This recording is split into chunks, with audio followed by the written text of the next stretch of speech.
Hello. Hello. ನಮಸ್ಕಾರಮ್ಮ. ನಮಸ್ಕಾರ ಗುರುಗಳೇ. ನಮಸ್ಕಾರ ತುಂಬಾ ತಾಯಿ. ದಿನದಿಂದ ಫೋನ್ ಮಾಡ್ತಾ ಇದ್ದೀನಿ ಗುರುಗಳೇ. ಹೇಳಮ್ಮ, ಏನ್ ಸಮಸ್ಯೆ? ಸಮಸ್ಯೆ ಅಂತ ಯಾಕೆ ಹೇಳಿ ಗುರುಗಳೇ, ನೀವು ನನ್ಗೆ ಸಮಸ್ಯೆ ಪರಿಹಾರನೇ ಹೇಳ್ಕೊಟ್ಟಿದ್ದೀರಾ ಗುರುಗಳೇ.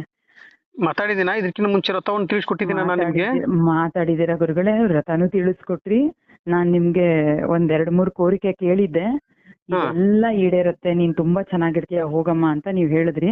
ಅಂದ್ರೆ ಇವಾಗ ಅದಕ್ಕೆ ತಕ್ಕಂತೆ- ನಿಮಗೆ ಪವಾಡ ಆಗಿದೆ ಅಂತ ಹೇಳ್ತಾ ಇದ್ದೀರಾ? ಹೌದು ಗುರುಗಳೇ. ಓಹೋ, ಖಂಡಿತ ಆಗಿದೆ ಹೇಳಮ್ಮ. ಗುರುಗಳೇ. ನನಗೆ ಆ ಪವಾಡ ಹೇಳ- ಕೇಳೋದಕ್ಕೆ ಬಹಳ ಆನಂದ ಆಗುತ್ತೆ. ಹೇಳಮ್ಮ ತಾಯಿ, ಏನ್ ಪವಾಡ ಆಯ್ತು? ಪದಗಳೇ ಇಲ್ಲ ಗುರುಗಳೇ. ನನ್ ಭಾವನೆಗಳನ್ನ, ನನ್ ಭಕ್ತಿನ, ನಿಮ್ ಮೇಲಿರೋ ನನ್ ನಂಬಿಕೆನ ನನ್ ಹೇಳ್ಕೊಳಕ್ಕೆ ಗುರುಗಳೇ, ಒಂದೇ ಮಾತಲ್ಲಿ ಹೇಳ್ಬೇಕಂದ್ರೆ ಬಿದ್ದೋಗಿದ್ದೆ ಗುರುಗಳೇ. ಜೀವನದಲ್ಲಿ ಇನ್ನೇನು ದಾರಿನೇ ಇಲ್ಲ, ಮುಳುಗೋಗೋ ಸ್ಥಿತಿನಲ್ಲಿ ನಿಮ್ ಮಾತು ನನ್ಗೆ ಒಂಥರ ಕೈ ಹಿಡ್ದು ಎತ್ತದಂಗ ಆಯ್ತು. ಅದೇ ತರ ನಾನ್ ನಿಮ್ಮನ್ನ ಕೇಳ್ಕೊಂಡಿದ್ದೆ ಗುರುಗಳೇ. ನಮ್ಮ ಮನೆಯವ್ರಿಗೆ ಈ ತರ ಫಾರಿನ್ಗೆ ಆಗ್ಬೇಕು ಅಂತ ಕೇಳ್ಕೊಂಡಿದ್ದೆ. ಅದಕ್ಕೆ ಆಗತ್ತೆ ಹೋಗಮ್ಮ, ಈ ತರ ಓಹೋ, ನೀವೇನಮ್ಮ? ಓಕೆ ಓಕೆ, ಫಾರಿನ್ ಅಲ್ಲಿ ಕೆಲಸ ಆಗ್ಬೇಕು ನಮ್ಮ ಯಜಮಾನ್ರಿಗೆ ಅಂತ ಹೇಳಿದ್ರಿ. ಚಿಂತಿಸ್ಬೇಡಮ್ಮ. ಔಟ್ ಆಫ್ ಹೌದು ಕಂಟ್ರಿಲಿ ಗುರುಗಳೇ. ಇರ್ತಕ್ಕಂಥವ್ರು ಎಷ್ಟೋ ಜನಗಳಿಗೆ ಇವತ್ತು ಅನುಗ್ರಹ ಆಗಿದೆ. ಹೌದು ಗುರುಗಳೇ. ನಿಮ್ಮ ಯಜಮಾನರಿಗೆ ಕಟ್ಟಿಟ್ಟ ಬುತ್ತಿ ನಿಮ್ದು ಎಲ್ಲಾ ಚೆಕ್ ಮಾಡಿದಾಗ, ಎಲ್ಲಾ ಪ್ರತಿಯೊಂದು ಚೆಕ್ ಮಾಡಿದಾಗ ಕೆಲಸ ಸಿಗುತ್ತೆ ಅಂತ ಹೇಳಿದೆ ನಾನು. ಸಿಕ್ತೆ ನಮ್ಮ ಕೆಲಸ? ಹೌದು, ಒಂದು ಹುಡುಗಿಗೆ ಈ ತರ ಈಗಾಗಿದೆ. ಅಮೆರಿಕದಲ್ಲಿ 8 ಲಕ್ಷ ಸಂಬಳ ತಗೊಳಂಗ ಆಗಿದ್ದಾಳೆ. ಅವ್ರ ಅಮ್ಮ ಫೋನ್ ಮಾಡ್ಬಿಟ್ಟು ಹೇಳಿದಾರೆ, ಅದ್ರ ರೆಕಾರ್ಡಿಂಗ್ ಇದೆ ಕೇಳಮ್ಮ ಅಂತ ಹೇಳಿದ್ರಿ. ಹೌದು. ನಾನು ಅವಾಗ ಅದೆಂಗ್ ಸಾಧ್ಯ ಗುರುಗಳೇ, ಇದು ತುಂಬಾ ದಿನದಿಂದ ನಮ್ದು ಇದು ನಡೀತಿದೆ, ಬಟ್ ಆಗ್ತಾ ಇಲ್ಲ ಗುರುಗಳೇ ಅಂತಂದೆ. ನೀವ್ ಮಾಡಮ್ಮ, ನಾನು ಹೇಳಿದಿರತ್ತ ಶುರು ಮಾಡಮ್ಮ, ನೀನು ಬಿಟ್ಬಿಡು, ದೇವ್ರಿಗೆ ರಾಯರ್ಗೆ ಬಿಟ್ಬಿಡು, 9 ವಾರದಲ್ಲಿ ಅನುಗ್ರಹ ಆಗತ್ತೆ ಅಂದ್ರಿ ಗುರುಗಳೇ. ಮೊದಲನೇ ವಾರನೇ ಆಯ್ತು ಗುರುಗಳೇ. ಮೊದಲನೇ ವಾರನೇ ಆಯ್ತು. ಅದು ಮೊದಲನೇ ವಾರ ಆದಾಗ ನನಗೆಂತ ನನ್ ಮನುಷ್ಯನ್ ಬುದ್ಧಿ ಅಲ್ವಾ ಗುರುಗಳೇ, ನನಗೇನ್ ಅನ್ನಿಸ್ತು, ಮೊದಲನೇ ವಾರನೇ ಆಗಿದೆ ಅಂದ್ರೆ ಇದು ವ್ರತದಿಂದ ಅಲ್ಲ ಅನ್ಸುತ್ತೆ, ನನ್ ಗಂಡ ಕಲ್ಸಿರೋದಕ್ಕೆ ಆಗಿರ, ನನ್ ಗಂಡ ತಿಳ್ಕೊಂಡಿರೋದಕ್ಕೆ ಆಗಿದೆ ಅಂತ ನನ್ ಮನ್ಸಿಗೆ ಭಾವನೆ ಬಂದ್ಬಿಡ್ತು ಗುರುಗಳೇ. ಅವಾಗ ನಾನು ನಿಮಗ್ ಫೋನ್ ಮಾಡ್ಲಿಲ್ಲ, ನಾನ್ ಟ್ರೈ ಮಾಡ್ಲಿಲ್ಲ, ಸುಮ್ನಾಗ್ಬಿಟ್ಟೆ. ಇನ್ನೆರಡು ಕೆಲಸ ಹೇಳಿದಿ ವಿಷಯ ಇದೆಯಲ್ಲ, ಅದು ಮುಗಿದ್ಮೇಲೆ ಮಾಡೋಣ ಅಂತ ಸುಮ್ನಾಗ್ಬಿಟ್ಟೆ. ತಕ್ಷಣ ಗುರುಗಳೇ ನಂಬ್ತೀರಾ, ಹೋಲ್ಡ್ ಅಂತ ಬಂದ್ಬಿಡ್ತದು. ಆಗಲ್ಲ ಅಂತ ಬಂದ್ಬಿಡ್ತು, ಕೆಲಸ ಹೋಲ್ಡ್ ಅಂತ ಬಂದ್ಬಿಡ್ತು. ಹೋಲ್ಡ್ ಅಂತ ಬಂದ್ಬಿಡ್ತು. ನಾನು ಅವಾಗ ಏನಕ್ಕೆ ಹೋಲ್ಡ್ ಅಂತ ಬಂದ್ಬಿಡ್ತು ಅಂದ್ಬಿಟ್ಟು ಮತ್ತೆ ಹೋಗ್ಬಿಟ್ಟು ದೇವ್ರ ಮುಂದೆ ಇಟ್ಟು ಇಲ್ಲ, ನೀವೇನ್ ಹೇಳಿದ್ರಿ ಗೊತ್ತಾ? ಆಯ್ತು, ಯಾಕೆ ಹೋಲ್ಡ್ ಬಂತಂದ್ರೆ ಕೆಲಸ ರಾಯರ್ ಕೊಟ್ಟಿದ್ರು ಅಲ್ಲಿ. ಮಗಳೇ, ನಾನೇ ಕೆಲಸ ಕೊಟ್ಟಿರೋದು, ಅದನ್ನ ಅಲ್ಲಿ ನನ್ನ ಭಕ್ತ ಇದ್ದಾನೆ, ಅವನ ಹತ್ರ ಹಂಚ್ಕೋ ಅಂತಂದ್ರೆ, ಇಲ್ಲ ನನ್ನ ಗಂಡ ಕಲ್ತಿದ್ದಾನೆ, ನನ್ನ ಗಂಡನ ಹಿಂಗಾಗಿದೆ, ಮೊದಲನೇ ವಾರ ಹೆಂಗಿದೋ ಸಾಧ್ಯವೇ ಇಲ್ಲ ಅಂತ ನೀವ್ ಅಂದ್ಕೊಂಡಿದ್ರಿ. ಮಾತಾಡಿದೀನಿ. ಗುರುವಾರ ಆಗಿ ಗುರುವಾರ ವ್ರತ ನೀವ್ ಹೇಳ್ದಂಗೆ ವ್ರತ ಸ್ಟಾರ್ಟ್ ಮಾಡಿದೆ. ಶುಕ್ರವಾರ ಬಂತು ನನ್ಗೆ. ಅವಾಗ ನನ್ಗೇನ್ ಅನ್ನಿಸ್ತು, ಇಲ್ಲ ನನ್ ಗಂಡ ಎಫರ್ಟ್ ಹಾಕಿದ್ದಕ್ಕೆ ಬಂದಿದೆ, ಇನ್ನು 2 ಕೆಲಸ ಆಗ್ಲಿ, ಆಮೇಲಿಂದ ಮಾಡೋಣ ಅಂತ ನಾನು ಯೋಚನೆ ಮಾಡಿದೆ ಗುರುಗಳೇ. ಮನುಷ್ಯನ್ ಬುದ್ಧಿ ಅಲ್ವಾ, ಕೆಟ್ಟ ಬುದ್ಧಿ ಗೊತ್ತು. ನಾವ್ ಏನೇ ಪ್ರಯತ್ನ ಪಟ್ರು ಅದು 1 ಭಾಗ, 99 ಭಾಗ ರಾಯರ್ ದಯೆ ಇದ್ರೆ ಆಗೋದು ಅಂತ. ನಾನು ಅತಿಯಾದ ರಾಯರ್ ಭಕ್ತೆ ಆಯ್ತಾ. ನಂದು ಮಾತುಗಳು ಕೇಳ್ತೀರಿ, ಎಲ್ಲಾರ್ಗು ಇವಳಿಗೆ ಬುದ್ಧಿ ಇದೆಯಾ ಇಲ್ವಾ ಅಂತ ಹೇಳ್ತಾರೆ, ಅಷ್ಟು ನಾನ್ ಭಕ್ತೆ. ಆದ್ರೂ ಆ ಕ್ಷಣದಲ್ಲಿ ಯಾಕೋ ಆತರ ಮನ್ಸಿಗೆ ಬಂತು, 1 ಕ್ಷಣ ಬಂತು, ತಕ್ಷಣ ಹೋಲ್ಡ್ ಅಂತ ಮೇಲ್ ಬಂದ್ಬಿಡ್ತು. ಅವಾಗ ಇಲ್ಲ ಇಲ್ಲ ಇಲ್ಲ, ಇದು ಗುರುಗಳು ರಾಯರಿಂದಾನೇ ಆಗಿದ್ದು, ನಾನ್ ಯಾಕಿಂತ ನನ್ ತಲೆಗಿಂತ ಬುದ್ಧಿ ಬಂತಲ್ಲ ಅನ್ಬಿಟ್ಟು ಮತ್ತೆ ರಾಯರ್ ಮುಂದೆ ನಿಂತು, ಇಲ್ಲ ತಂದೆ, ನಿಮ್ಮಿಂದಾನೇ ಆಗಿರೋದು, ನಿಮ್ಮಿಂದಾನೇ ಇದಾಗಿರೋದು, ನಾನು ಇದು ಹಂಚ್ಕೊಂತೀನಿ, ದಯವಿಟ್ಟು ನನ್ಗೆ ಮತ್ತೆ ನನ್ ಗಂಡನ್ ಪ್ರೋಸೆಸ್ ಮಾಡಿಸಿ ಅಂತ ಬಂದ್ರೆ, ನೆಕ್ಸ್ಟ್ ಗುರುವಾರ ಬರ್ಲೇ ಇಲ್ಲ. ಸೇವೆ ಮಾಡಿದೀನಿ, ಬರ್ಲಿಲ್ಲ, ತುಂಬಾ ಹತ್ಕೊಂಡ್ ಮಲ್ಕೊಂಡೆ. ಬೆಳಗ್ಗೆ ಶುಕ್ರವಾರ ಎದ್ದು ನನ್ ಗಂಡನ್ಗೆ ಮಾತಾಡ್ಸಕ್ಕೆ ಅಂತ ಹೋದೆ. ನನ್ ಗಂಡ ಶುಕ್ರವಾರ ನೆನ್ನೆ ರಾತ್ರಿನೇ ಮೇಲ್ ಬಂದಿದೆ ಅಂದ್ರು. ಅದು ಗುರುವಾರನೇ ಬಂದಿದೆ. ಗುರುವಾರನೇ ಕೆಲಸ ಆಯ್ತು. ಮತ್ತೆ ಗುರುವಾರನೇ ಅಪ್ರೂವಲ್ ಅನ್ಬಿಟ್ಟು ಬಂದಿದೆ. ನೋಡಮ್ಮ, ಇನ್ನೊಂದು ವಿಚಾರದಲ್ಲಿ ನಾನು ಏನ್ ಹೇಳ್ತಾ ಇದ್ದೀನಿ ಅಂದ್ರೆ, ರಾಯರಿಗಲ್ಲಿ ನೀವ್ ಏನು ಕೋರಿಕೆ ಮಾಡ್ಕೊಂಡಿರ್ತೀರ, ನಾನು ಏನು ಒಂದು ನಿಮ್ಗೆ ಪವರ್ಫುಲ್ ಆದಂತ ವ್ರತವನ್ನು ಹೇಳ್ಕೊಟ್ಟಿರ್ತೀನಲ್ಲ, ಅದು ರಾಯರಿಂದನೇ ಆಗುವುದು ಸಾಧ್ಯ.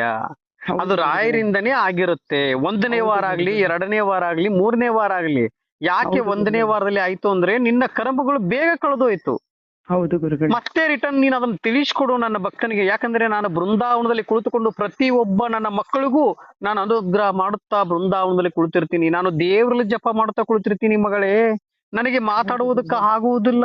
ನಾನು ಮಾತಾಡಬೇಕು ಅಂದ್ರೆ ಅಲ್ಲಿ ನನ್ನ ಭಕ್ತ ಇದ್ದಾನೆ, ಅಲ್ಲಿ ನನ್ನ ಭಕ್ತ ಬರ್ತಾ ಇದ್ದಾನಲ್ಲ, ಅವನ ಹತ್ರ ಹೇಳ್ಕೊ ನೀನು. ಅವನು ಎಲ್ಲರಿಗೂ ಪ್ರಚಾರ ಮಾಡ್ತಾನೆ. ಅವಾಗ ನನಗೆ ಬಹಳ ಆನಂದವಾಗತ್ತೆ.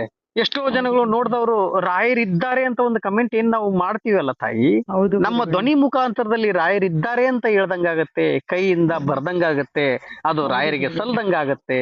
ಹೌದು ಅದಕ್ಕೆ ಗುರುಗಳೇ. ಪ್ರತಿಯೊಬ್ಬರಿಗೂ ಅದು ನಾನು ಹೇಳುದು ಒಂದು ಒಂದೇ. ಸರ್ತಿ ರಾಯರಿದ್ದಾರೆ ಅಂತ ಟೈಪ್ ಮಾಡೋದು ನಾವು 1000 ಸರ್ತಿ ನಮ್ಮ ಮೈಂಡ್ ಅಲ್ಲಿ ಅದು ಎಕೋ ಆಗತ್ತೆ ಗುರುಗಳೇ. ಹಾಗಾಗಿ ಅದು ಬರದ ತಕ್ಷಣ ಕಣ್ಣಲ್ಲಿ ನೀರು ತುಂಬಿಕೊಳ್ಳುತ್ತೆ.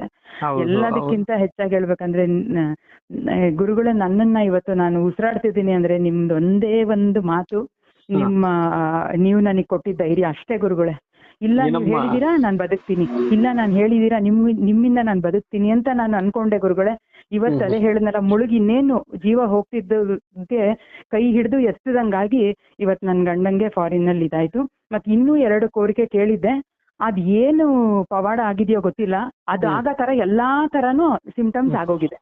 ಇಲ್ಲ, ಹಾಗೆ ಆಗತ್ತೆ ಅತಿ ಶೀಘ್ರದಲ್ಲಿ. ಇವತ್ತು ನನ್ನ ಧ್ವನಿ ಮುಖಾಂತರದಲ್ಲಿ ನಿನಗೆ ಹೇಳ್ತಾ ಇದೀನಿ ನೋಡ್ತಾಯಿ.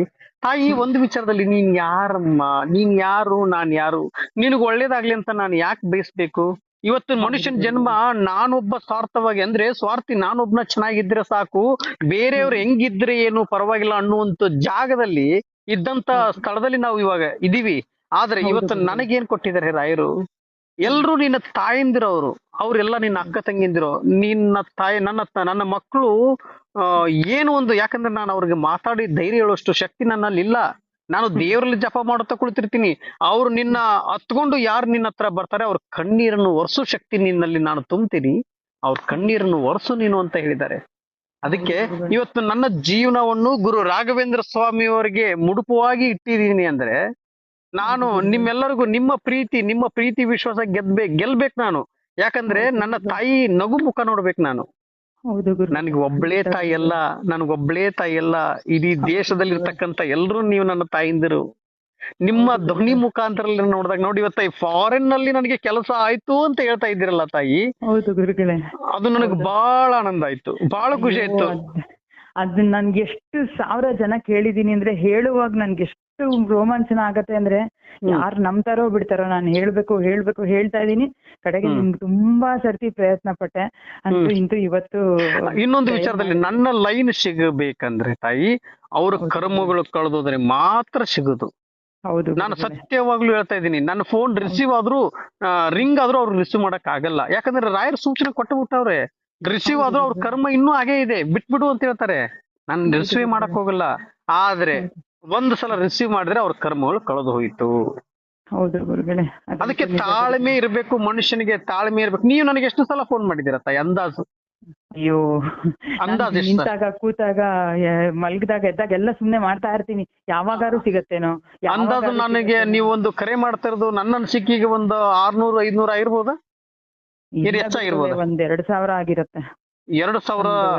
ನಾನು ಬರೀ ಸರ್ತಿ ಅಲ್ಲ, ನಾನ್ ಬರೀ 500 ಸಲ ಫೋನ್ ಮಾಡಿದೀರಾ ಅಂತ ನಾನ್ ಅನ್ಕೊಂತ ಇದ್ರೆ, ನೀವು 1500 ಸಲ. ಅಷ್ಟು ಕಷ್ಟ ಇತ್ತು ಗುರುಗಳೇ, ಅಷ್ಟು ಕಷ್ಟ, ಮನ್ಸು ನೋವಾದಾಗೆಲ್ಲ ನಿಮ್ಗೆ ಬಂದು ಫೋನ್ ಮಾಡಿ ನೀವ್ ಎತ್ಬಿಟ್ರೆ ನನ್ನ ನೋವೆಲ್ಲ ಹೊಟ್ಟೋಗತ್ತೆ ಅನ್ನೋ ಭಾವನೆಯಲ್ಲಿ ತುಂಬಾ ಸರ್ತಿ ಫೋನ್ ಮಾಡಿದೀನಿ ಗುರುಗಳೇ. ಅಷ್ಟಿಷ್ಟು ಸರ್ತಿ ಅಲ್ಲ. ಇವಾಗ ಹೇಳ್ಬೇಕಂದ್ರೆ ನನ್ಗೆ ತುಂಬಾ ಕಷ್ಟ ಆಗಿದೆ. ನನ್ ಗಂಡಂಗೆ ಫಾರಿನ್ ಸಿಕ್ಕಿದ್ದು ಒಂದ್ ದೊಡ್ಡ ನೆಮ್ಮದಿ ಇದೆ. ಇದರಿಂದ ಆಚೆ ಬರ್ತೀನಿ ಅನ್ನೋ ಧೈರ್ಯ ಬಂದಿದೆ. ಮತ್ತೆ ಎಲ್ಲದಕ್ಕಿಂತ ಹೆಚ್ಚಾಗಿ ನೀವು ಹಾಗೇ ಆಗತ್ತೆ ಅಂತ ಹೇಳಿದಿರಲ್ಲ, ಹಾಗಾಗಿ ಇದೇ ಒಂದ್ ದೊಡ್ಡ ಪವಾಡ ಆಗಿದೆ. ಇನ್ನಿದೆಲ್ಲ ಚಿಕ್ಕದಾಗ್ದಲೇ ಇರತ್ತಾ ಅನ್ನೋ ನಂಬಿಕೆ ಬಂದ್ಬಿಟ್ಟಿದೆ. ಅಮ್ಮ, ಇನ್ನೊಂದು ವಿಚಾರದಲ್ಲಿ ಇವತ್ತಿನ ಪರಿಸ್ಥಿತಿಯಲ್ಲಿ US ಇಂದ ನನಗೆ ಸುಮಾರು ಜನ ಫೋನ್ ಮಾಡ್ತಾರೆ, ಅಮೆರಿಕದಿಂದ. ನನಗೆ ಅಮೆರಿಕದಲ್ಲಿ ಇದ್ದೀನಿ, ನಾನು ತುಂಬಾ ಸಾಲ ಮಾಡ್ಕೊಂಡು ಬಂದಿದ್ದೀನಿ, ಅಮೆರಿಕದಲ್ಲಿ ನನಗೆ ಕೆಲಸ ಸಿಗ್ತಾ ಇಲ್ಲ, ನನಗೆ ಕೆಲಸ ಬೇಕು, ಲಕ್ಷ ಲಕ್ಷ ಲಕ್ಷ ಕೋಟಿ ಅಂತಲೇ ಸಾಲ ಮಾಡಿಕೊಂಡು ನನ್ನ ತಂದೆ ತಾಯಿಯವರು ಕಳಿಸಿದ್ದಾರೆ ಗುರುಗಳೇ, ಇಲ್ಲಿ ನನಗೆ ಕೆಲಸ ಸಿಗ್ತಾ ಇಲ್ಲ, ಇರು ಕೆಲಸವನ್ನು ಕಳೆದುಕೊಂಡಿದ್ದೀನಿ ಅಂತಂದು ಸುಮಾರು ಒಂದು 15-20 ಜನ US ಇಂದ, ಮತ್ತೆ ಈ ಲಂಡನ್ ಇಂದ, ಜರ್ಮನಿಯಿಂದ ಎಲ್ಲರೂ ನನಗೆ ಫೋನ್ ಮಾಡ್ತಾ ಇರ್ತಾರೆ ತಾಯಿ. ಅವರೆಲ್ಲರೂ ನಮ್ಮ ಅಂದ್ರೆ US ಅಲ್ಲಿ ಸೆಟ್ಲ್ ಅವರಲ್ಲ, ಅವ್ರು ಫೋನ್ ಮಾಡಲ್ಲ, ಇಲ್ಲಿ ನಮ್ಮ ಕನ್ನಡದವರು ಅಲ್ಲಿ ಹೋಗಿ ಸೆಟ್ಲ್ ಆಗಿದ್ದಾರೆ, ಅಲ್ಲಿ ಹೋಗಿ ಕೆಲ್ಸಕ್ಕಂತ ಹೋಗಿದ್ರೆ ಅವ್ರು ಫೋನ್ ಮಾಡ್ತಾ ಇರೋದು, ನಮ್ಮ ಕನ್ನಡದವ್ರು ಫೋನ್ ಮಾಡ್ತಾ ಇರೋದು, ನನಗೇನಾದ್ರು ಕೆಲಸ ಕೊಡಿಸಿ ಅಂತ ಕೇಳ್ತಾರೆ. ಆದ್ರೆ ಎಷ್ಟೋ ಜನಗಳಲ್ಲಿ ಒಂದಿಷ್ಟು ಕರೆ ಮುಖಾಂತರ ಮಾಡಿ ನನಗೆ ಕೆಲಸವನ್ನು ಸಿಕ್ಕಿದೆ, ನಾನು ಗೆದ್ದು ಬಿಟ್ಟೆ ಅಂತ ಹೇಳಿದವರು ಇದ್ದಾರೆ. ಇನ್ನೂ ನನಗೆ ಕೆಲಸ ಸಿಕ್ಕಿಲ್ಲ ಅಂತ ಅನ್ನೋರು ಇದ್ದಾರೆ. ನಾನು ಕೆಲಸಕ್ಕೆ ಪರದಾಡ್ತಾ ಇದ್ದೀನಿ. ಇಲ್ಲಿ ಕೆಲಸ ಸಿಗ್ಬೇಕಂದ್ರೆ ಅಷ್ಟು ಈಜಿ ಅಲ್ಲ ಗುರುಗಳೇ. US ಅಲ್ಲಿ ತುಂಬಾ ಕಷ್ಟ ಕೆಲಸ ಸಿಗ್ಬೇಕು ಅಂದ್ರೆ. ಆದ್ರೆ ಇವತ್ತು ನೀವು ಹೇಳಿದ್ರೆ ನನಗೆ ಕೆಲಸ ಸಿಕ್ತು, ಇನ್ನೊಬ್ರು ತಾಯಿಂದಿರು ಹೇಳಿದ್ರು ಕೆಲಸ ಸಿಕ್ತು ಅಂತೇಳಿ. ನೋಡಿ, ಅದೇ ಹೇಳ್ತಾ ಇರೋದು, ರಾಯರ ಮೇಲೆ ನಂಬಿಕೆ ಇರಬೇಕು, ಸ್ವಲ್ಪ ಅಲ್ಪ ಸ್ವಲ್ಪ ತಾಳ್ಮೆಯಿಂದ ನೀವೇನಾದ್ರು ರಾಯರಿದ್ದಾರೆ ಅಂತ ಒಂದ್ ಹೆಜ್ಜೆ ಮುಂದೆ ಹಾಕಿದ್ರೆ ಸ್ವಲ್ಪ ತಡವಾಗ್ಬೋದು, ಸ್ವಲ್ಪ ಸ್ವಲ್ಪ ಅದ ಆ ಒಂದು ಸಲ ತಡವಾಯ್ತು ಅಂದ್ರೆ, ಒಂದು ಸಲ ನಿಮ್ ಕೈಯಲ್ಲಿ ಬಂದ್ ಬಿತ್ತು ಅಂದ್ರೆ ಸಾಕು, ನಿಮ್ ಜೀವನ 100 ವರ್ಷ ಸುಖ ಶಾಂತಿ ನೆಮ್ಮದಿಯಿಂದ ಇರುತ್ತೆ ತಾಯಿ. ನಾವಷ್ಟೇ ಅಲ್ಲ ಗುರುಗಳೇ, ನಾವು ನಮ್ಮ ಮಕ್ಕಳು ಪ್ರತಿ ಒಬ್ರುನು ನಮ್ ಮುಂದಿನ ಜನರೇಷನ್ನೇ ಚೆನ್ನಾಗಿರುತ್ತೆ ಅನ್ನೋ ಭಾವನೆ ನನಗೆ ಬಂದ್ಬಿಟ್ಟಿದೆ ಗುರುಗಳೇ. ನಿಮ್ ಮಾತು ಹೇಳಿಲ್ವಾ, ಒಂದೇ ಮಾತಲ್ಲಿ ಹೇಳ್ಬೇಕಂದ್ರೆ ನೀವೇ ನಮ್ಗೆ ನಡೆದಾಡುವ ರಾಯರು. ಅದೊಂದೇ ಮಾತಲ್ಲಿ ನಾನು ಹೇಳ್ಬೇಕು ಗುರುಗಳೇ. ನನ್ ಜೀವ ಇರೋದ್ರೊಳಗಡೆ ನಿಮ್ಮನ್ನ ನೋಡಿ, ನಿಮ್ ಪಾದ ಪೂಜೆ ಮಾಡಿ, ನಿಮ್ ಪಾದನ ನನ್ನ ಹಣೆಗೆ ತಾಕಿಸ್ಕೊಂಡ್ಮೇಲೆ ನನ್ ಜನ್ಮ ಸಾರ್ಥಕ. ಯಾಕೆಂದ್ರೆ ರಾಯರ್ನಂತೂ ನಾವು ಹುಡ್ಕೊಂಡು ಹೋಗಕ್ ಆಗಲ್ಲ. ದೊಡ್ಡ ಮಾತು ಹೇಳ್ತಾ ಇದ್ದೀರಾ. ರಾಯರೇ ಬೇರೆ, ನಾವೇ ಬೇರೆ. ನಾನು ಇಲ್ಲಿ ಮನುಷ್ಯ, ಎಲ್ಲಾ ವಿಡಿಯೋದಲ್ಲಿ ಹೇಳ್ತಾ ಇದ್ದೀನಿ, ನಾನು ಒಬ್ಬ ಮನುಷ್ಯ ತಾಯಿ. ನನಗೆ ಅದೊಂದು ಶಕ್ತಿಯನ್ನು ಕೊಟ್ಟಿದ್ದಾರೆ. 86 ವರ್ಷ ನಾನು ಈ ಭೂಮಿ ಮೇಲೆ ಇರ್ತೀನಿ. 700 ವರ್ಷ ಇರೋದು ಗುರು ರಾಘವೇಂದ್ರ ಸ್ವಾಮಿ ಅವರು. ಈಡೇರಿಸೋದೇ ಆಗಿದ್ರೆ ಇದನ್ನು ಈಡೇರಿಸ್ತಾರೆ ಗುರುಗಳೇ. ನಾನು ಅದನ್ನ ಮಾಡೇ ಮಾಡ್ತೀನಿ. ನಿಮ್ ನೋಡ್ತೀನಿ. ನಿಮಗ್ ನಾನ್ ಪಾದ ಸೇವೆ ಮಾಡ್ಲೇಬೇಕು. ನಾನು ನೀವಿರೋ ಜಾಗಕ್ಕೆ ಹುಡ್ಕೊಂಡ್ ಬಂದು ನಾನ್ ನಿಮ್ಗೆ ಒಬ್ಬಟ್ಟು ಮಾಡ್ಕೊಡ್ಬೇಕು. ನೀವು ಒಬ್ಬಟ್ಟು ಅಂದಾಗೆಲ್ಲಾನು ರಾಯರು ಭೋಜನ ಪ್ರಿಯ, ನೀವು ಅದೇನೇನೆ ಅನ್ನೋ ಇದು ಒಂದು ಭಾವನೆ ಎಷ್ಟು ಚೆನ್ನಾಗ್ ಬರತ್ತೆ ಅಂದ್ರೆ ಗುರುಗಳೇ, ನನ್ಗೆ ಆಗ್ತಿರೋ ಸಂತೋಷ, ಭಕ್ತಿ ಅಬ್ಬಬ್ಬ ನನ್ಗೆ ಹೇಳ್ಕೊಳಕ್ ಆಗ್ತಿಲ್ಲ ಗುರುಗಳೇ. ನನ್ಗೆ ಆಗ್ತಿರೋ ಖುಷಿ ನೋಡಮ್ಮ, ಒಂದು ವಿಚಾರದಲ್ಲಿ ನನಗೆ ಒಬ್ಬಟ್ಟು ಅಂದ್ರೆ ಇಷ್ಟ ಇರ್ಲಿಲ್ಲ ಮುಂಚಿತವಾಗಿ. ನನಗೆ ಯಾವಾಗ ನನಗೆ ರಾಯರು ಒಂದೊಂದು ಸೂಚನೆ ಕೊಡ್ತಾ ಇದ್ದಾರೆ, ಅವಾಗ ಒಬ್ಬಟ್ಟು ತಿನ್ಬೇಕು ಇದೇ ಭಾವನೆ ಬರ್ತಾ ಇದೆ. ಅದು ಗುರು ರಾಘವೇಂದ್ರ ಸ್ವಾಮಿಯವ್ರಿಗೂ ತುಂಬಾ ಇಷ್ಟ ಕಡ್ಲೆಬೇಳೆ ಹೋಳಿಗೆ ಅಂದ್ರ. ಹೌದು ಗುರುಗಳೇ, ಕಡ್ಲೆಬೇಳೆ ಪಾಯಸ, ಹೈಗ್ರೀವ ಇದೆಲ್ಲ ರಾಯರಿಗೆ ಅಚ್ಚುಮೆಚ್ಚು. ಅವ್ರ ಪ್ರಕಾರವಾಗಿ ನೀವೇ ಕೇಳ್ತಿರ್ತೀರಲ್ಲ, ನೀವ್ ಕೇಳಿದಾಗೆಲ್ಲ ನನ್ಗೆ ಹಾಗೆ ಅನ್ಸತ್ತೆ, ನಡೆದಾಡುವ ರಾಯರು ಮಾತಾಡುವ ರಾಯರು ಅಂತ ಅನ್ಕೊಂಡು. ಇಲ್ಲ ಗುರುಗಳೇ, ನಾನು ನನ್ ಸಂಸಾರ, ನನ್ ಮಕ್ಕಳು ಪ್ರತಿ ಒಬ್ರು ನಿಮ್ಗೆ ನಾವು ಸಾಯೋ ತನಕ ಚಿರಋಣಿ. ನಾನ್ ಬೆಳಗ್ಗೆ ಎದ್ದ ತಕ್ಷಣ ಕೇಳೋದು ನಿಮ್ ಮಾತು, ನಾನ್ ಮಲ್ಕೊಳ್ಳೋವಾಗ ಕೇಳೋದು ನಿಮ್ ಮಾತು. ತುಂಬಾ ಬೇಜಾರಾದಾಗ ಒಂದ್ ಅಡಿಗೆ ಮಾಡುವಾಗ್ಲೂ ಮತ್ತೆ ಹಾಕೋತೀನಿ, ಕೇಳಿದ್ದೇ ಕೇಳ್ತಾ ಇರ್ತೀನಿ. ಮೊನ್ನೆ ಒಬ್ರು ಫೋನ್ ಮಾಡಿದ್ರು ನನಗೆ, ತಾಯಿ ಫೋನ್ ಮಾಡಿ, ಯಾಕಮ್ಮ ಅಂದ. ನಾನು ಇಷ್ಟು ದಿವಸ ನನ್ನ ಸ್ನೇಹಿತರ ಫೋನಲ್ಲಿ ಕೇಳ್ತಾ ಇದ್ದೆ, ಇವತ್ತು ನಿಮ್ಮ ವಿಡಿಯೋ ನೋಡೋಕ್ಕೋಸ್ಕರ ನಾನು ಒಂದು ಫೋನ್ ತಗೊಂಡಿದ್ದೀನಿ ಗುರುಗಳೇ ಅಂತ ಹೇಳಿದಾಗ ನನಗೆ ಬಹಳ ಆನಂದವಾಯ್ತು. ಯಾಕಮ್ಮ ಅಂತ ಕೇಳಿದಾಗ, ಸ್ವಾಮಿ ನಿಮ್ಮನ್ನು ನೋಡಿದ್ರೆ, ನಿಮ್ಮ ಧ್ವನಿ ಕೇಳಿದ್ರೆ ಕೇಳ್ತಾನೆ ಇರ್ಬೇಕು ಅನ್ಸುತ್ತೆ ನನಗೆ ಅಂತ ಹೇಳ್ತಾ ಇದಾರೆ. ಆ ಧ್ವನಿಲಿ ಏನಿದೆ ಅಂತ ನನಗೆ ಗೊತ್ತಿಲ್ಲ ತಾಯಿ. ನೀವೆಲ್ಲರೂ ಹೇಳ್ತಾ ಇದ್ದೀರಾ ನಿಮ್ಮ ಧ್ವನಿ ಕೇಳೋದಕ್ಕೆ, ನಿಮ್ಮನ್ನ ನೋಡೋದಕ್ಕೋಸ್ಕರ ನಾನು ಇವತ್ತು ಫೋನ್ ತಗೊಂಡಿದ್ದೀನಿ ಅಂತ ಹೇಳಿದಾಗ ನನಗೆ ಮೈಯೆಲ್ಲ ರೋಮಾಂಚನ ಆಯ್ತು. ಎಲ್ಲಿರೋದಮ್ಮ ನೀನು ಅಂತ ಕೇಳಿದಾಗೆ, ನಾನು ಪೀನೆಯಲ್ಲಿರೋದು, ಬೆಂಗಳೂರಲ್ಲಿ ಅಂತ ಹೇಳಿದ್ರು. ಹೌದೇನಮ್ಮ, ನಾನು ಬಂದ ಮೇಲೆ ನೀವ್ ವಿರುದ್ಧ ಹಾಕಿ ಬರ್ತೀನಿ ಅಂತ ಹೇಳಿದ್ರು. ನೀನ್ ಬರಕ್ ಹೋಗ್ಬೇಡ, ನಾನೇ ನಿನ್ನ ಮನೆಗೆ ಬರ್ತೀನಿ ಅಂತ ಕೇಳಿದೆ ನನ್ನ ತಾಯಿಗೆ. ಹೌದು ಗುರುಗಳೇ, ನಾನ್ ಮೊದಲನೇ ಸರ್ತಿ ಮಾತಾಡ್ದಾಗ್ಲೇ ನೀವ್ ಹೇಳಿದ್ದದೆ, ನೀವು ನನ್ ತಾಯಿ ಅಮ್ಮ, ನಿಮ್ ಮಗು ಅಂತ. ನೀವು ನನಗೆಲ್ಲಾರು ತಾಯಿಂದ್ರೆ ಆ ತರ ಇದಾಗಿ ನೀವು ಕಾಲ್ಗಳು, ನೀವು ನಡೀತಿರೋದು, ಆ ಜಾಗ, ಆ ಮಣ್ಣು, ಕಲ್ಲು, ಮುಳ್ಳು, ಏನು ನಿಮ್ಗೆ ಎಲ್ಲ ಹೂವಾಗ್ಲಿ ಅಂತ ಇವಾಗ ನೀವ್ ಅನ್ಕೊಂತ ಇದ್ದೀರಲ್ಲ, ಇವಾಗ ಅದನ್ನ ಕಲ್ಲು, ಮುಳ್ಳು, ಬಿಸಿಲು ಎಲ್ಲಾ ಅಂತ ಇವಾಗ ಅನ್ಕೊಂತ. ಇದು ಬರೇ ಶಾಂಪಲ್. ಇದು ಬೆಂಗಳೂರಿಂದ ಕೇದಾರ್ನಾಥಕ್ಕೆ ಹೋಗ್ಬೇಕಾದ್ರೆ ಇದು ಟ್ರೇಲರ್ ಕೊಟ್ಟಿರೋದು ರಾಯರ್ ಇವಾಗ ನನಗೆ. ಇದು ಟ್ರೇಲರ್ ಮಗನೇ, ನಿನಗೆ ಇನ್ನು ಮುಂದೆ ಇದೆ, ನಿನಗೆ ಹೋಗಿ ಬಾ, ನೀನು ದೇವ್ರಲ್ಲಿ ದರ್ಶನ ಮಾಡ್ಕೊಂಡು, ನಾನು ನಿನ್ನ ಒಟ್ಟಿಗೆ ಇದ್ದೀನಿ, ದೇವ್ರ ದರ್ಶನ ಮಾಡ್ಕೊಂಡು ರಿಟರ್ನ್ ನಾನು ಮಂತ್ರಾಲಯಕ್ಕೆ ಬಂದು ಬೃಂದಾವನದಲ್ಲಿ ಕುಳಿತಿರ್ತೀನಿ, ನಿನಗೆ ಅವಾಗ ನಿನಗೆ ಒಂದು ಆಟವನ್ನು ಕೊಡ್ತೀನಿ ಅಂತ ಹೇಳಿದ್ದಾರೆ. ಅದು ಅಲ್ಲಿಗೆ ಬಂದ ಮೇಲೆ ನಿಮ್ಗೆ, ಯಾಕಂದ್ರೆ ಮುಂಚಿತವಾಗಿ ತಿಳಿಸಬಾರ್ದು. ನಾನು ಅಂದ್ರೆ ಎಲ್ಲ ಬರ್ಕೊಂಡ್ ಇಟ್ಕೊಂಡು ನಿಮ್ಗೆ ಹೇಳ್ಬೇಕು ಅನ್ಕೊಂಡೆ, ಆಗ್ತಾ ಇರ್ಲಿಲ್ಲ ನನ್ಗೆ. ಇವಾಗ ತಕ್ಷಣ ಈಗ ಹೊಳಿತು. ಒಂದಿನ ನಾನು ಮಲ್ಕೊಂಡಿದ್ದೆ, ಬೆಳಗ್ಗೆ ಮಲ್ಕೊಂಡಾಗ ಬಾಗಲ್ ಹಿಂಗೆ ಪಟ್ ಅಂತ ತಟ್ಟದಂಗಾಯ್ತು. ರೂಮು ಬಾಗ್ಲೆ ಹಾಕಿಲ್ಲ, ಪಟ್ ಅಂತ ತಟ್ಟದಂಗಾಯ್ತು ಗುರುಗಳೇ. ನೀವು ವೀಣಾ ಎದ್ದೇಳಮ್ಮ, ಅಮ್ಮ ಅಂತ ಕರೆದಂಗಾಯ್ತು. ಹಂಗೆ ಇದಾಯ್ತು ಗುರುಗಳೇ, ಅಮ್ಮ ಅಂತ ಕರೆದಂಗಾಯ್ತು. ಬಾಗ್ಲೆ ಹಾಕಿಲ್ಲ. ನಿನ್ ಕೆಲಸ ಆಯ್ತಮ್ಮ ಹಾಗಾದ್ರೆ. ನಮ್ ಮನೆಯವ್ರಿಲ್ಲ. ಈಗ ಈ ವಾರ ಅಲ್ಲ ಗುರುಗಳೇ, ಈಗಾಗ್ಲೇ ಒಂದ್ 4 ವಾರದ ಹಿಂದೆನೆ ನಮ್ ಮನೆಯವರು ಮನೆಯಲ್ಲಿಲ್ಲ. ಅವನೇ ನಮ್ ಮನೆಯವ್ರು ಏನಾರು ಕರೆದ್ರ ಅಂತ ಯಾವ ತರ ಯೋಚನೆ ಮಾಡ್ತೀನಿ, ನನಗೆ ಆಗ್ತಾನೆ ಇಲ್ಲ ಗುರುಗಳೇ. ರಾಯರ್ ಪಾದ ಸಾಕ್ಷಿಯಾಗಿ ಬಾಗಿಲು ತಟ್ಟದಂಗಾಯ್ತು, ಹಿಂಗೆ ಅಮ್ಮ ಅಂದಂಗಾಯ್ತು. ಯಪ್ಪ, ಎಷ್ಟು ತರ ನಾಪುಸ್ಕೊಂಡ್ ಇದ್ ಮಾಡ್ಕೋತಾ ಇದೀನಿ, ವಾಯ್ಸ್ ಮರೆಯಕ್ಕೆ ಆಗಲ್ಲ. ನೀವು ಬಂದು ನನ್ನ ಅಮ್ಮ ಅಂತ ಕರ್ದಂಗಾಯ್ತು ಗುರುಗಳೇ. ನಾನು ಎಲ್ಲೇ ಇದ್ರು ನಿನ್ ಮಗನೇ ತಾಯಿ. ನನಗೆ ಹಸು ಅಂತ ಬಂದ್ರೆ ನಾನು ಅಮ್ಮ ಅಂತ ಕೂಗಲ್ದು, ಯಾರನ್ನ ಕೂಗ್ಲಿ ಅಮ್ಮ ತಾಯಿ. ಹಾ ನೀವೆಲ್ವಾ ನನಗೆ ಊಟ ಹಾಕೋದು? ಹೌದು ಹಾ ಗುರುಗಳೇ. ನಿಶ್ಚಿಂತೆಯಿಂದ ರೀ, ಎಲ್ಲ ಒಳ್ಳೇದಾಗತ್ತೆ. ಇನ್ನೆರಡು ಕೋರಿಕೆ ಒಂದು ನನಗೆ ನನ್ನ ತಲೆ ಮೇಲೆ ಇಟ್ಟಿದ್ದೀರಾ. ನಿನಗೆ ಇವತ್ತು ಅನುಗ್ರಹ ಆದಾಗ, ಇವಾಗ ನಿಮ್ ಯಜಮಾನ್ರಿಗೆ ಎಷ್ಟು ದಿನದಿಂದ ಕಾಯ್ತಿದೆ ಕೆಲಸ ಆಯ್ತು ಅಂತ ಹೇಳೋದಕ್ಕೆ, ಅದೇ ರೀತಿಯಾಗಿ ಇನ್ನು ಕಾಯ್ತೀಯ ನನಗೆ. ನೀವ್ ಹೇಳ್ಕೊಟ್ಟಂತ ಪೂಜೆದಿಂದ 2 ಕೋರಿಕೆನು ಕಂಪ್ಲೀಟ್ ಆಯ್ತು ಅಂತಂದು ಆ ಫೋನ್ ನನ್ನ ಕರೆ ಕಾಯ್ತಾ ಇರ್ತೀಯ ಹಗಲು ರಾತ್ರಿ ಕರೆ ಮಾಡ್ತಾ ಇರ್ತೀಯ. ಆ ಕರೆಗೋಸ್ಕರ ನಾನು ಕಾಯ್ತಾ ಇರ್ತೀನಿ ನನ್ನ ತಾಯಿ, ನಿನ್ನ ಧ್ವನಿ ಕಾಯ್ತಾ ಇರ್ತೀನಿ. ಓಕೆನಮ್ಮ? ಆ 2 ಕೋರಿಕೆ ಇವಾಗ ಆಲ್ರೆಡಿ ಒಂದು 50 to 60% ಕಂಪ್ಲೀಟ್ ಆಗಿದೆ. ಇನ್ನೊಂದು 40% ಎಲ್ಲ ಮುಗಿಯುವಂತ ದಾರಿ ಕಾಣಿಸ್ತಾ ಇದೆ ಗುರುಗಳೇ. ಹೌದು. ಆಮೇಲೆ ಇದು ನಮ್ಮ ಮನೆಯವ್ರಿಗೆ 4-5 ಕಂಟ್ರಿ ಬಂದಿತ್ತು ಗುರುಗಳೇ. ಆಸ್ಟ್ರೇಲಿಯಾ, ಅಮೆರಿಕಾ, ಇಂಗ್ಲೆಂಡ್ 3 ಬಂದಿತ್ತು. ನಾನ್ ಬರೆಯುವಾಗ ಅದ್ಯಾಕೋ ಇಂಗ್ಲೆಂಡ್ ಅಂತ ಬರೆದ್ಬಿಟ್ಟೆ. ಯಾಕೆ ಬರ್ದೆ ಅಂತ ಗೊತ್ತಿಲ್ಲ. ಆದ್ರೆ ನಾನು ಇಂಗ್ಲೆಂಡ್ ಅಂತ ಬರೆದ್ಬಿಟ್ಟೆ. ಅವು 3 ಬಂದಿದ್ರಲ್ಲಿ ಇಂಗ್ಲೆಂಡೇ ಆಯ್ತು. ಇಂಗ್ಲೆಂಡ್ ಆಯ್ತಾ? ಅದೇ ಆಯ್ತು. ಅಂದ್ರೆ ಅಮೆರಿಕದಲ್ಲಿ ಈಗ ಅಲ್ಲ, ಇಂಗ್ಲೆಂಡ್ ಅಂದ್ರೆ ನೀವು ಇಂಗ್ಲೆಂಡ್ ಅಂತ ಬರ್ದಿದ್ದೀರ ಅದರಲ್ಲಿ. ನಾನು ಹೇಳ್ಕೊಟ್ಟಂಗ ಎಲ್ಲ ಒಂದು ಕಾಗದ ಪತ್ರದಲ್ಲಿ ಏನೇನ್ ಬರಿಬೇಕಮ್ಮ ಅಂತ ಹೇಳಿದ್ ಎಲ್ಲ ಬರ್ದ್ಬಿಟ್ಟಿದ್ದೀರ ನೀವು ನಿಮ್ಮ ಮನಸ್ಸಲ್ಲಿ ಅವ್ರಿಗೆ ಇಂಗ್ಲೆಂಡ್, ಅಮೆರಿಕಾ, ಆಸ್ಟ್ರೇಲಿಯಾ 3 ರೆಡಿ ಇತ್ತು. 3 ಇತ್ತು. ನಾನ್ ಇಂಗ್ಲೆಂಡ್ ಅಂತಾನೆ ಬರ್ದಿದ್ದೆ. ನೋಡಿದ್ರೆ ಇಂಗ್ಲೆಂಡೇ ಆಗೋಯ್ತು.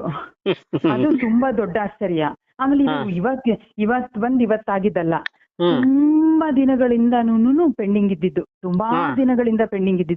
ಒಂದೇ ಗುರುವಾರ, ಮೊದಲನೇ ಗುರುವಾರ ಆಗಿ ನೋಡಿ ಎಷ್ಟು ತಿಂಗಳದಿಂದ ಕಾಯ್ತಾ ಇದ್ರಿ. ನಾನು ಹೇಳ್ಕೊಟ್ಟಂತ ರಥದಿಂದ ಅಷ್ಟು ಪವರ್ಫುಲ್ ಆದಂತ ರಥ ಅದು. ಅರ್ಥ ಆಯ್ತಮ್ಮ? ಅದಕ್ಕೆ ಒಬ್ಬೊಬ್ಬರಿಗೆ ಒಂದೊಂದು ತರ ರಥ ಬರುತ್ತೆ. ಅದು ಇವ್ರಿಗೆ ಇದೇ ರಥ ಬರುತ್ತೆ, ಇವ್ರಿಗೆ ಇನ್ನೊಬ್ರಿಗೆ ಇನ್ನೊಂದು ರಥ ಬರುತ್ತೆ, ಇನ್ನೊಬ್ರಿಗೆ ಇನ್ನೊಂದು ರಥ. ಇದು ಒಂದು ವಿಚಾರದಲ್ಲಿ ನನ್ನ ಧ್ವನಿ ಮುಖಾಂತರದಲ್ಲಿ ನಿಮ್ಗೆ ಹೇಳ್ತಾ ಇಲ್ಲ. ಇದನ್ನ ಗುರು ರಾಘವೇಂದ್ರ ಸ್ವಾಮಿಯವರು ತಿರುಪತಿ ದೇವರಿಗೆ ಹೆಂಗ ಒಂದು ರಥವನ್ನು ಮಾಡಿದ್ದಾರೆ, ದೇವರಲ್ಲಿ ಕುತ್ಕೊಂಡು ಹೆಂಗ್ ಪೂಜೆ ಮಾಡಿದ್ರೆ ಆ ಪೂಜೆ ರಥವನ್ನು ನಾನು ನಿಮಗೂ ತಿಳಿಸ್ಕೊಡ್ತಾ ಇದ್ದೀನಿ. ಮಗನೇ, ನಾನು ಈ ದೇವರಲ್ಲಿ ಈ ತರವನ್ನು ರಥವನ್ನು ಮಾಡ್ತೀನಿ. ನಾನು ಎಲ್ಲರಿಗೂ ತಿಳಿಸಿಕೊಡುವುದಕ್ಕಾಗೋದಿಲ್ಲ. ಯಾರ ಕರ್ಮಗಳು ಕಳೆದು ಹೋಗಿರುತ್ತೆ, ಆ ಕರ್ಮಗಳು ಕಳೆದು ಹೋದ್ರೆ ನಿನ್ನ ಲೈನ್ ಸಿಗುತ್ತೆ ಅವ್ರಿಗೆ. ಅವತ್ತಿನ ದಿನ ನನ್ನ ಈ ರಥವನ್ನು ಅವ್ರಿಗೆ ತಿಳಿಸ್ಕೊಡು, ಅವ್ರಿಗೂ ಅನುಗ್ರಹ ಆಗ್ಬೇಕು ಅಂತ ಒಂದು ರಾಯರು ಅಪ್ಪಣೆ ಕೊಟ್ಟಿದ್ದಾರೆ. ಅದೇ ಮುಖಾಂತರದಲ್ಲಿ ನಾನು ಎಲ್ಲಾರ್ಗೂ ತಿಳಿಸ್ಕೊಡ್ತಾ ಇದ್ದೀನಿ, ಎಲ್ಲಾರ್ಗೂ ಅನುಗ್ರಹ ಆಗ್ತಾ ಇದೆ ತಾಯಿ. ಹೌದು ಗುರುಗಳೇ, ಖಂಡಿತ ಗುರುಗಳೇ. ಅದಂತೂ 1000 ನಿಜ. ತುಂಬಾ ಶಕ್ತಿ ಇರೋಂತ ಒಂದು ರಥ ನಮಗ್ ತಿಳಿಸ್ಕೊಟ್ಟು ಬೆಟ್ಟದಂಗ್ ಬದ್ದಿದ್ದು ಕಷ್ಟನ ಮಂಜದಂಗೆ ಕರ್ಗೋಗಾಗೆ ಮಾಡಿದೀರ ಗುರುಗಳೇ. ನಾನ್ ಮಾಡಿಲ್ಲ, ಎಲ್ಲ ರಾಯರ್ ಮಾಡಿದಾರೆ ತಾಯಿ. ಓಕೆನಮ್ಮ? ನೀವು ಏನೇ ಕ್ರೆಡಿಟ್ ಕೊಡೋದಿದ್ರು ರಾಯರ್ ಕೊಡಿ. ಇಲ್ಲಿ ಇನ್ನೂ ಒಂದು ಮಾತು ಕೊನೆಯದಾಗಿ ಹೇಳ್ತಾ ಇದ್ದೀನಿ ತಾಯಿ, ನಾನು ಗುರುಗಳು ಅಲ್ಲ, ದೇವರು ಅಲ್ಲ. ನಾನು ನಿಮ್ಮ ಹಾಗೆ ಮನುಷ್ಯ. ಆದ್ರೆ ಎಲ್ಲಾ ಪವಾಡಗಳು ಮಾಡ್ತಾ ಇರೋದು ಗುರು ರಾಘವೇಂದ್ರ ಸ್ವಾಮಿಯವರೇ ಮಾಡ್ತಾ ಇರೋದು. ನಾನ್ ಮಾಡ್ತಾ ಇಲ್ಲ, ರಾಯರೇ ಮಾಡ್ತಾ ಇದಾರೆ. ನಾನು ಅಲ್ಲಿ ರಾಯರಲ್ಲಿ ಕಾಣಿಸ್ತಾ ಇದಾರೆ, ಅಲ್ಲಿ ದೀಪ ಇದೆ ನೋಡಿ, ಅಲ್ಲಿ ಬೆಳಕು ಕಾಣ್ತಾ ಇದೆ, ಅಲ್ಲಿದ್ದಾರೆ, ಹೋಗಿ ನೀವು ಅಂತ ಕಳಿಸ್ಕೊಡ್ತಾ ಇದ್ದೀನಿ ನಾನು. ನಾನು ಇಲ್ಲಿ ಒಂದು ಗೌರ್ಮೆಂಟ್ ಕೆಲಸ ನನಗಿದು. ಈ ಕೆಲಸ ಮಗನೇ, ಈ ಕೆಲಸ ನೀನ್ ಮಾಡು. ನಿನಗೆ ಒಳ್ಳೆ ಸಂಬಳ ಅಂದ್ರೆ ಏನು? ಪ್ರೀತಿ ವಿಶ್ವಾಸ ಕೊಡಿಸ್ತೀನಿ. ಇದೇ ನನಗೆ ಸಂಬಳ. ಅವ್ರ ಪ್ರೀತಿ ವಿಶ್ವಾಸವನ್ನು ನೀನ್ ಗೆಲ್ತೀಯ ನೋಡು, ಅದೇ ನಿನಗೆ ಸಂಬಳ ಅಂತ ರಾಯರ್ ನನಗೆ ಅಪ್ಪಣೆ ಕೊಟ್ಟಿದ್ದಾರೆ ತಾಯಿ. ಅದಕ್ಕೆ ಎಷ್ಟ್ ಹೇಳಿದ್ರು ದುಡ್ಡು ಹಾಕಿಸ್ಕೊಳಲ್ಲ ಅಂತೀರಾ. ಬಂದು ನಿಮ್ಗೆ ಅಡಿಗೆ ಮಾಡ್ಕೊಡ್ತೀವಿ ಅಂದ್ರು ನನಗೆ ಬೇಡಮ್ಮ, ಬೇಡ, ನನ್ಗೆ ದುಡ್ಡೆಲ್ಲ ಬೇಡಮ್ಮ. ಎಷ್ಟಂತ ತೋರ್ಸೋದು ಗುರುಗಳೇ? ಬೇಡ. ನೀನ್ ಬಂದಾಗ, ನಿನ್ ಮನೆಗ್ ಬಂದಾಗ ನನಗೆ 2 ಹೋಳಿಗೆ ತುಪ್ಪ ಇದನ್ ಮಾಡ್ಕೊಡ್ತೀಯ, ಅದೇ ನನಗೆ ಬಹಳ ಸಂತೋಷ. ದುಡ್ಡು ತಗೊಂಡು ನಾನೇನ್ ಮಾಡ್ಲಿ ಅಮ್ಮ ತಾಯಿ? ಅನ್ನೋದೇ ಒಂದ್ ದೊಡ್ಡ ಇದು ಗುರುಗಳೇ. ಖಂಡಿತ ನಿಮ್ಮನ್ನ ನೋಡ್ಬೇಕು. ಬೇಡ, ತುಂಬಾ ಸುಮಾರು ದೂರದಲ್ಲಿದ್ದೀನಿ. ದಯವಿಟ್ಟು ನಾನು ಕೇದಾರ್ನಾಥಕ್ಕೆ ಹೋಗ್ತಾ ಇದ್ದೀನಿ. ದಯವಿಟ್ಟು ಹೇಳ್ತಾ ಇದ್ದೀನಿ, ನಾನು ಬರಕ್ ಹೋಗ್ಬಿಡಿ ಹುಡುಕೊಂಡು. ಯಾಕಂದ್ರೆ ತುಂಬಾ ದೂರದಲ್ಲಿದ್ದೀನಿ. ನಾನೇ ಬಂದು ನಿಮ್ಮ ಮನೆಗೆ ಬಂದು ಹೋಳಿಗೆ ತಿಂದು ಹಾಕಮ್ಮ, ಮತ್ತ ಅಲ್ಲಿಗೆ ಬಂದಾಗ ತುಪ್ಪ ಇಲ್ಲ ಅನ್ಬಾರ್ದು, ನನಗೆ ಹೋಳಿಗೆ ತುಪ್ಪ ಹಾಕ್ಲೇಬೇಕು, ನೆನಪಿರ್ಲಿ. ಖಂಡಿತ ಗುರುಗಳೇ, ಆ ದಿನ ಕಾಯ್ತಿದ್ದೀನಿ ಗುರುಗಳೇ. ಓಕೆ ಅಮ್ಮ, ಒಳ್ಳೇದಾಗ್ಲಿ. ಇನ್ನು ಹೆಚ್ಚಿನ ರೀತಿಯಾಗಿ ಒಳ್ಳೇದಾಗ್ಲಿ ಅಂತ ಹೇಳಿ ಗುರು ರಾಘವೇಂದ್ರ ಸ್ವಾಮಿಯವರ ಪಾದವನ್ನು ಹಿಡಿದು ನಾನು ಕೇಳ್ತಾ ಇದ್ದೀನಿ. ಏನಮ್ಮ? ಹೇಳಿ ಗುರುಗಳೇ. ಒಳ್ಳೇದಾಗ್ಲಿ ಅಂತಂದು ಗುರು ರಾಘವೇಂದ್ರ ಸ್ವಾಮಿಯವರ ಪಾದವನ್ನು ಹಿಡಿದು ನಾನು ಕೇಳ್ತಾ ಇದ್ದೀನಿ. ಚಿಂತಿಸಬೇಡ ತಾಯಿ, ಇನ್ನು ಅತಿ ಶೀಘ್ರದಲ್ಲಿ ನಿನ್ಗೆಲ್ಲ 2 ಕೋರಿಕೆಯನ್ನು ನನ್ನ ಮುಂದ್ಗಡೆ ಇಟ್ಟಿದೆ. ಆ ಕೋರಿಕೆ ಒಳ್ಳೇದಾಗ್ಲಿ ಅಂತ ಹೇಳಿ ರಾಯರಿಗೆ ನಾನು ತಲುಪಿಸಿದ್ದೀನಿ ತಾಯಿ. ಅತಿ ಶೀಘ್ರದಲ್ಲೇ ನನಗೆ ಕರೆ ಮಾಡ್ತೀರಾ ನೀವು. ಪೂಜ್ಯಾಯ ರಾಘವೇಂದ್ರಾಯ ಸತ್ಯ ಧರ್ಮ ರಥಾಯ ಚ ಭಜತಾಂ ಕಲ್ಪವೃಕ್ಷಾಯ ನಮತಾಂ ಕಾಮಧೇನುವೆ. ರಾಯರಿದ್ದಾರೆ ನನ್ನ ತಾಯಿ. ಹೌದು ಗುರುಗಳೇ.